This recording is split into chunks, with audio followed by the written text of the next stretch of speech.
James 2 tells us, faith by itself, if it does not have works, is dead. Many of us wait for the perfect moment to step into our purpose, or we allow practicing narcissists or troubled people to bring turmoil into our lives.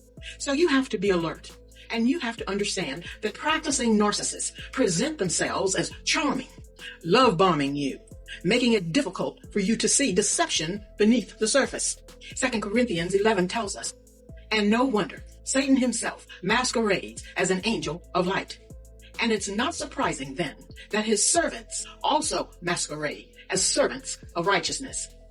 Their end will be what their actions deserve. So if you're not alert, before you know it, you're entangled in their web of delusion, because his distinct intention is to deceive you, stopping you from following your calling. You see, a narcissist will create an illusion of lies, doubt, and confusion to control you, and then present themselves as your answer to prayers. They will gaslight you, manipulate you, and bring more confusion, making you question your own reality. So you've got to be alert, because God is not the author of confusion. And if that doesn't work, in desperation, they escalate in an attempt to make you feel powerless. So they accelerate the manipulation, the webbing, the isolation, the rejection, and the shunning. But you've got to always remember that the enemy's plan can never stand against God's intervention. So it's understandable that sometimes you may hesitate because of fear, doubt, or other excuses. But you've got to keep moving, because victory comes when you take action. Take a look at Miriam in Exodus 15. She made mistakes, but she was also a woman of action.